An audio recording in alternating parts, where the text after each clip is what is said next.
had families, they had dependents, they had friends and colleagues. Their lives were cut short by a virus that has caused human and economic devastation across the world. In recording and reporting on the daily lives of new infections, deaths, and recoveries, we can too easily lose sight of the fact that we are dealing with human lives.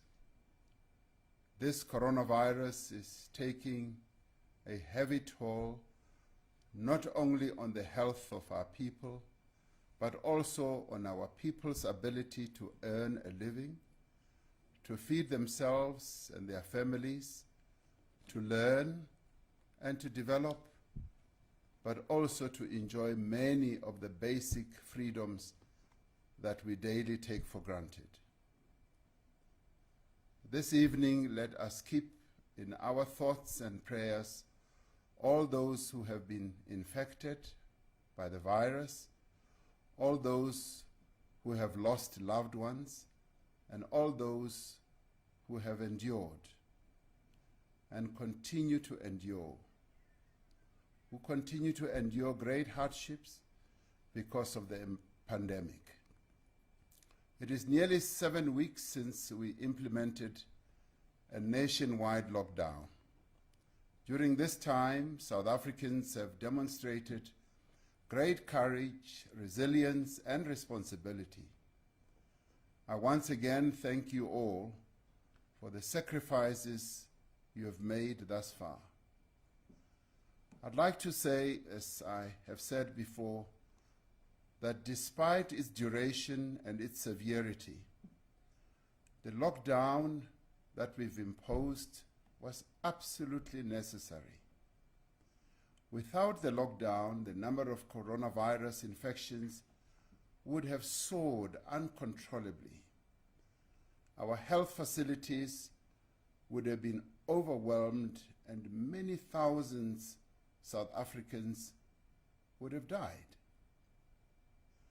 From the very beginning, our response has been guided by advice from world-leading experts from our own country and from across the globe. We've also benefited from the guidance from the World Health Organization, the experiences that other nations have been through in dealing with this virus have also given us invaluable insights. There have been several projections about the possible path the disease would have taken without our swift and decisive action.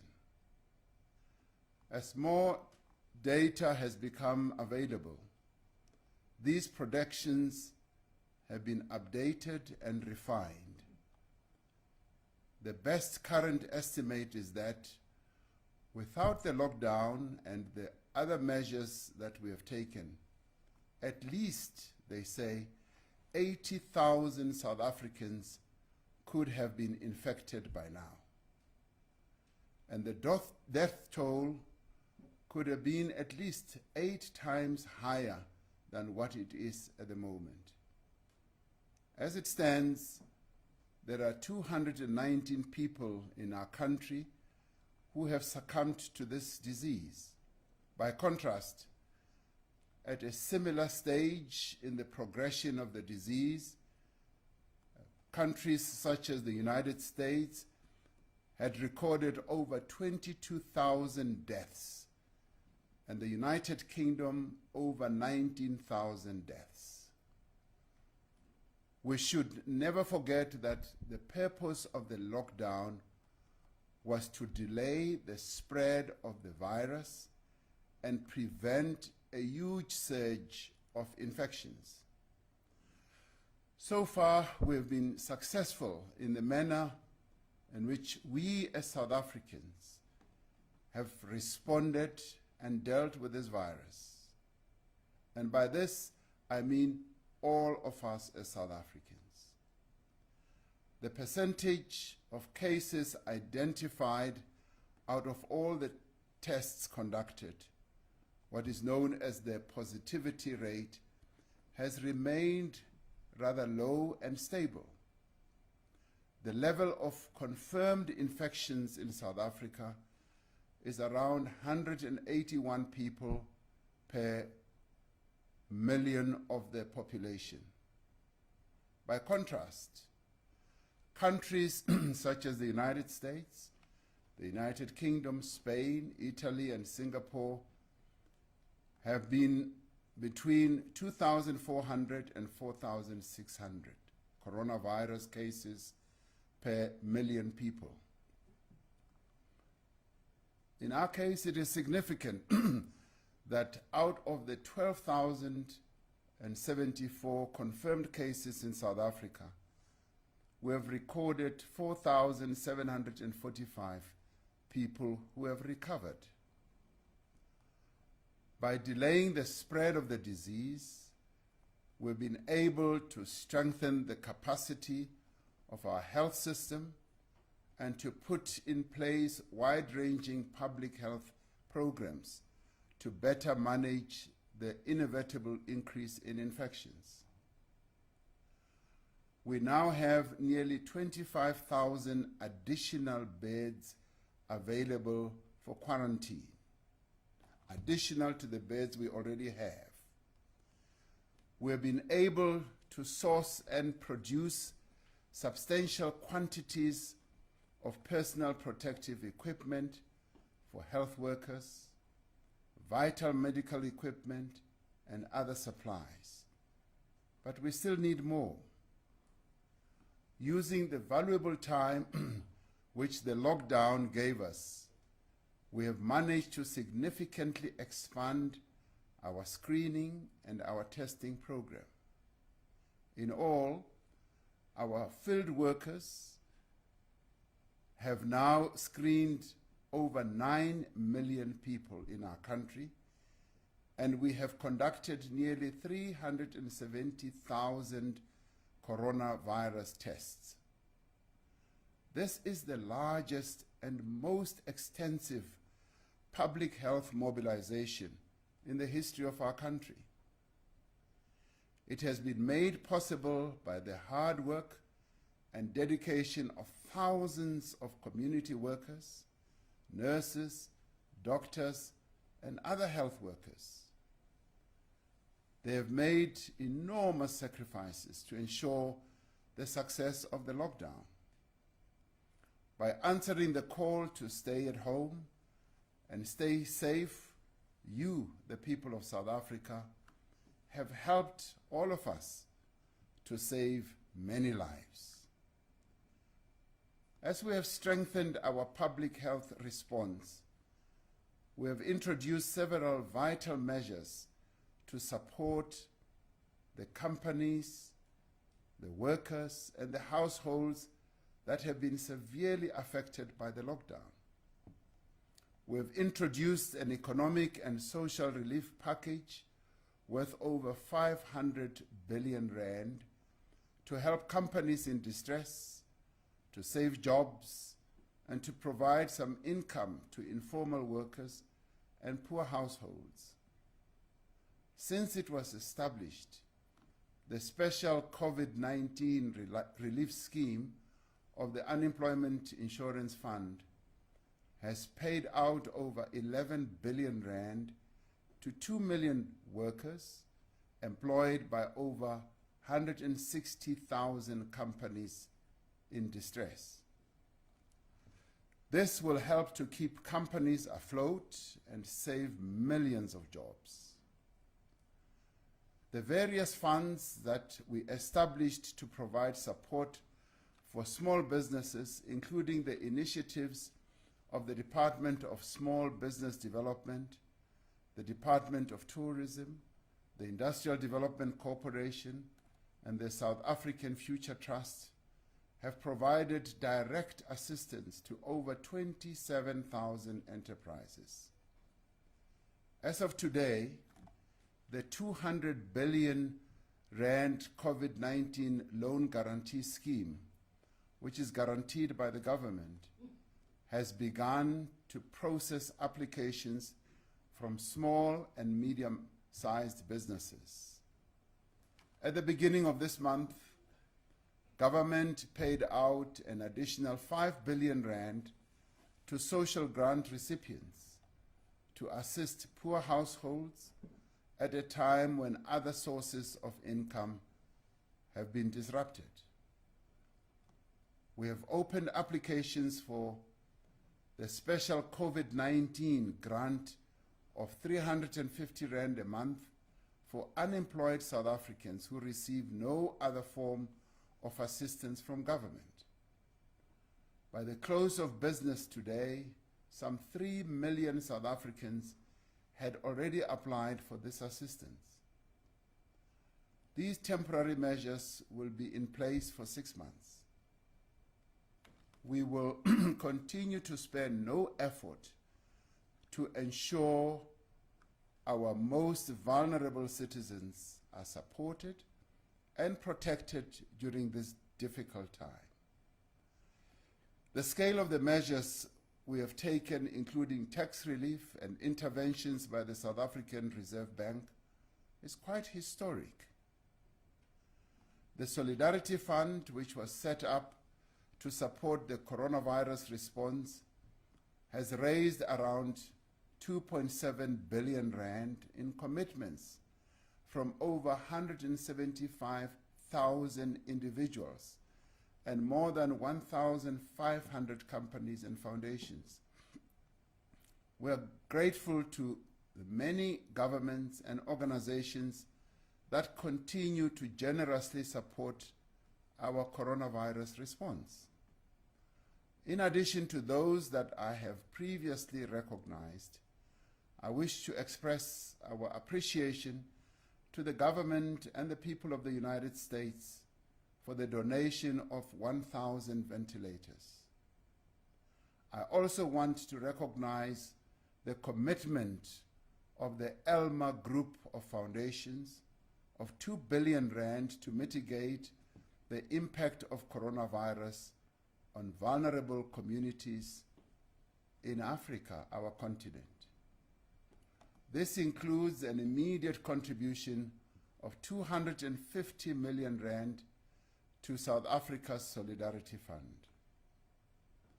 We are determined that our response matches the proportions of the crisis and helps to ensure that the foundations of our economy are protected. There have been very disturbing reports of increased levels of gender-based violence since the lockdown started. The scourge of gender-based violence continues to stalk our country as the men of our country have declared war on the women of South Africa. We have developed an emergency pathway for survivors to ensure that the victims of gender-based violence are assisted. One of the interventions we have made is to ensure lockdown regulations to be structured in a manner that a woman can leave her home to report abuse without the fear of a fine, intimidation, or further violence. Now, 2 months after we declared a national state of disaster, we are ready to shift to a new phase in our response to the coronavirus pandemic.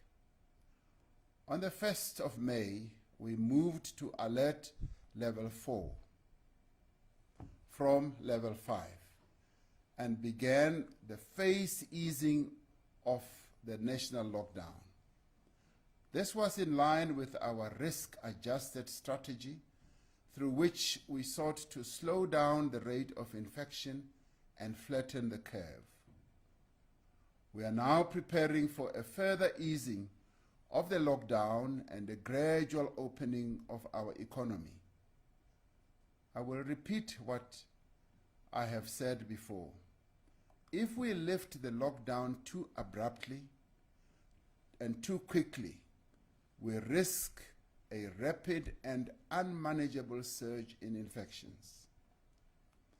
We will therefore continue to proceed cautiously, informed by the best available evidence and guided by the advice of local and international experts, but also in observing the experiences of other nations. Our goal is to steadily increase economic activity while putting measures in place to reduce the transmission of the virus and provide adequate care for those who become infected and need treatment. When I last addressed you, I outlined the 5-level alert system that we have introduced to guide this process. At the time, the country was at level 5, as I said, which has the most stringent restrictions on movement of people and economic activity. Alert level 4, which is the current level across the country, retains most of the lockdown regulations but permits the gradual opening up of certain parts of the economy. Alert level 3 to 1 allow progressively greater relaxation of restrictions. As I indicated then, some areas of the country may be designated at a particular alert level, while others may be designated at another level. This would be done according to the rate of infection in an area and the state of readiness and the capacity of its health facilities to cope with treating infected people. For now, infections are mostly concentrated in a few metropolitan municipalities and districts in our country. It is important that we maintain stringent restrictions in those areas and restrict travel out of these areas to other parts of the country with lower rates of infection.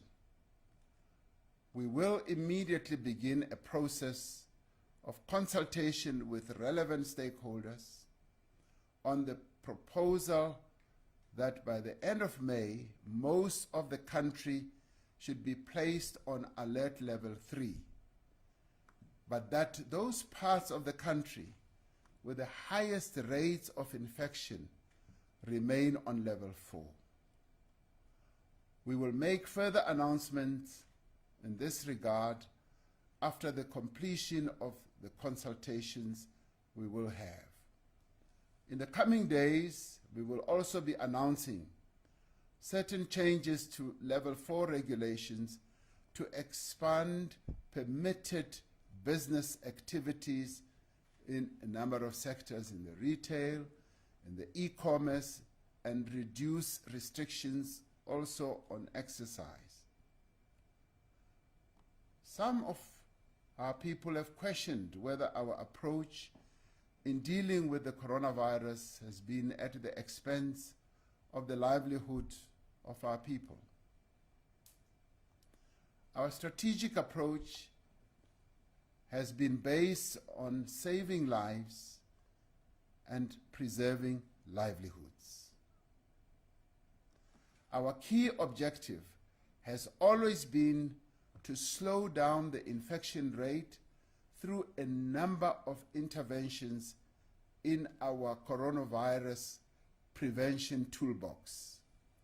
And each of these prevention measures are crucial and are non-negotiable. They being, 1, a lockdown which is meant to achieve extreme social distancing, which we have been on. Second one is social distancing itself. The third, adopting hand hygiene practices by washing hands regularly with water and soap or sanitizer. A professor told me that this has been the tried and tested method for over 150 years. Fourth one is the cough etiquette, including coughing into your elbow, like I showed the last time, or a tissue. The next one would be wearing cloth masks whenever you are in public spaces, like this, and wearing it properly. The next one is the use of personal protection equipment by all our health workers. The next one is frequent cleaning of the work environment and other public spaces. And may I add here, it should also include the cleaning of our living environment as well. Good hygiene. The next one is symptom screening. The next one is testing, isolation, quarantine, and contact tracing. It is in the implementation of all these preventative measures that we will overcome this disease. The success of our efforts to limit transmission of the virus depends on finding those who are infected as early as possible, tracing their contacts or those they've been in contact with, and isolating them so they cannot pass on the virus to others. Our door-to-door screening campaign in vulnerable communities across the country has resulted in over 100,000 people being referred for testing. This gave us a good indication of the extent of the infection amongst our people, but we now need a screening and testing program that is targeted to areas where people are more likely to be infected. This will involve the identification of infection hotspots using a combination of technology, surveillance data, and the epidemiological mapping, enabling the rapid deployment of dedicated screening and testing teams to those areas. Those found to be positive should either self-isolate or be isolated in suitable and independently inspected facilities.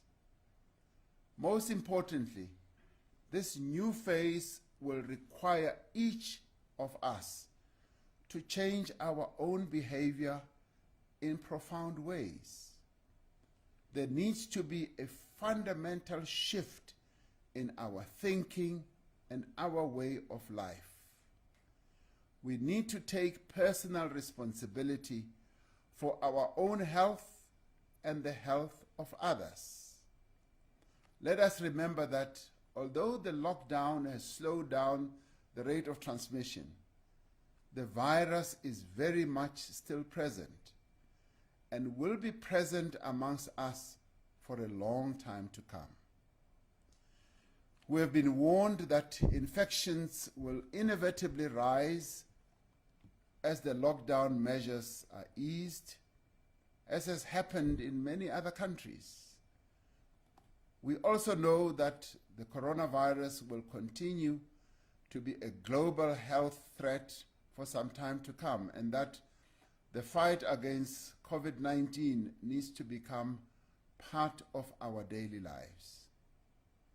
Our success in overcoming the virus will ultimately be determined by the changes we make in our behavior, by the changes we make in how we move around, by the changes we make in our personal interactions, by changes we make where if you go into a mall, you must expect that at the door they will give you a sanitizer. They'll be sanitizing so that you can clean your hands. The hugging and shaking of hands and kissing is a thing of the past. As restrictions are eased, we will need to observe social distancing even more carefully. Yes, wear our face masks whenever we leave home, wash hands regularly with soap and water or sanitizer, and avoid contact with other people. I've been encouraged that so many people are wearing face masks in public since the start of Alert 4. I went walking this morning, and the many people that I saw in the street were wearing their face masks. And it was then that I really realized that South Africans have taken the message of wearing face masks seriously. I was really encouraged. We will need to reorganize our workplaces, our schools, our universities, our colleges, and other public spaces to limit transmission. We will need to adapt to new ways of worshiping, of socializing, of exercising, and also of meetings. And this will minimize the opportunities for the virus to spread. It is our actions now that will determine whether the advantage we gained through the lockdown can be sustained. It is our actions now, individually and together, that will determine whether the great sacrifices that people have made over these last 2 months will ultimately save the lives of thousands of South Africans and spare our country from the huge devastation that this pandemic can cause. The transition to the next phase of the coronavirus response will in many ways be more difficult than the present one. The risk of infection outbreaks will increase as more people return to work. This calls for vigilance, responsibility, and discipline from all of us.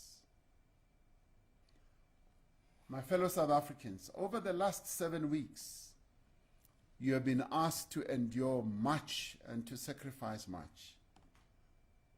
On more than one occasion, I have stood before you and asked you to accept stringent restrictions on your daily lives, knowing that these will bring great hardship. You have heeded these calls, firmly convinced that these measures are necessary for the health and the well-being and indeed the survival of each one of us. In return for everything that is being asked of you, there are a few fundamental things that you ask of us, your leaders. And that is why we must acknowledge that as we have confronted this unprecedented challenge, there may have been times when we have fallen short of your expectations. Some of the actions we have taken have been unclear, some have been contradictory, and some have been poorly explained, and some have evoked a lot of anger and opposition in all of you, in many of you rather. Implementation has sometimes been slow, and enforcement has sometimes been inconsistent and too harsh.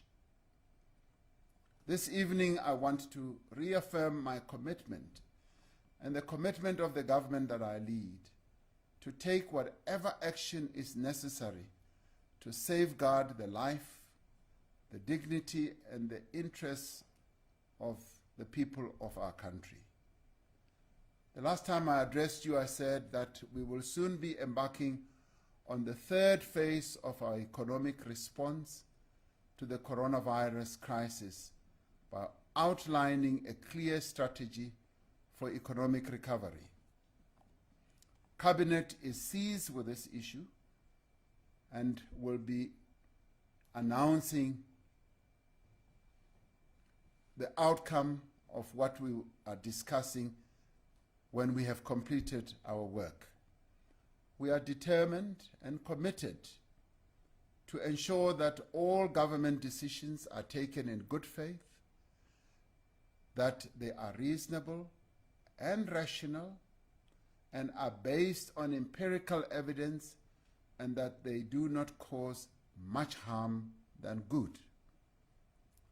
Also, we are committed to be transparent, to take the nation into confidence, and to transparently be able to impart information to the people of this country. To continue to be forthright on the state of the pandemic. You want to know when things are bad, and you want to be told when they could get worse. We are committed to continue to engage and to consult with you. We are, after all, a consultative government.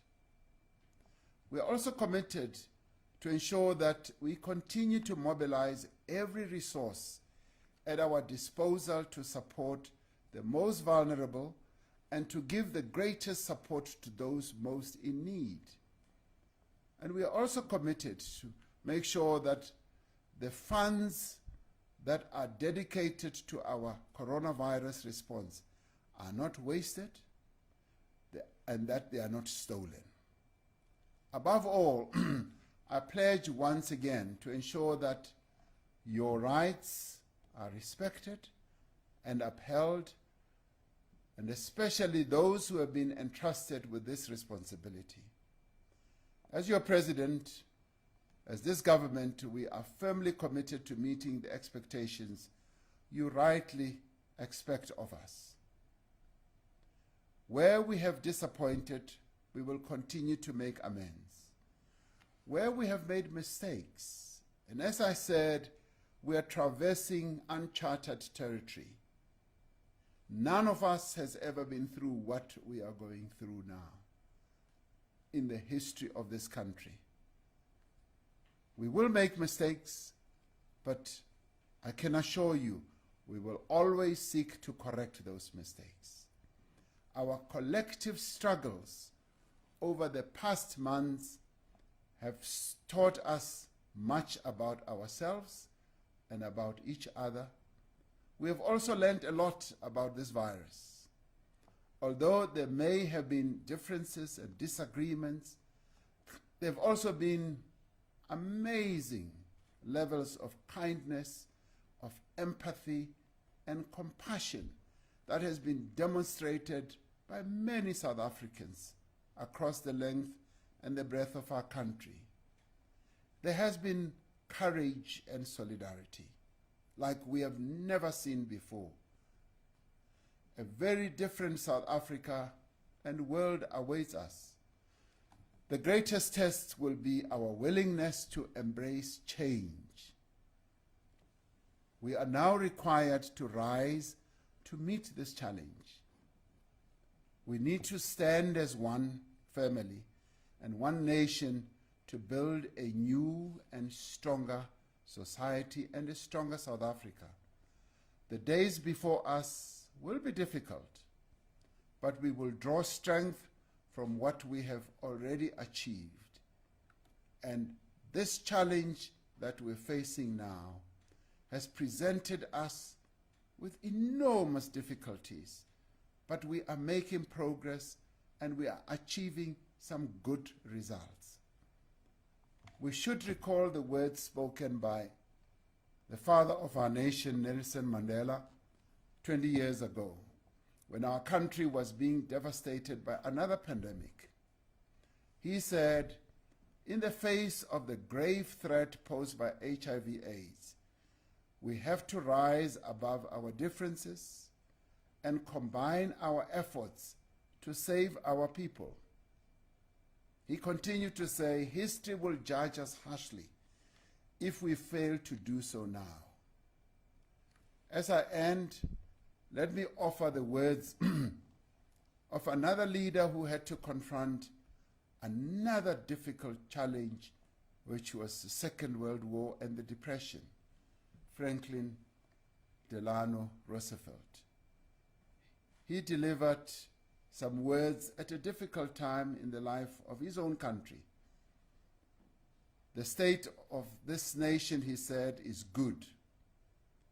The heart of this nation is sound. The spirit of this nation is strong. The faith of this nation is eternal. Close quotes. May God bless South Africa and protect her people. I thank you.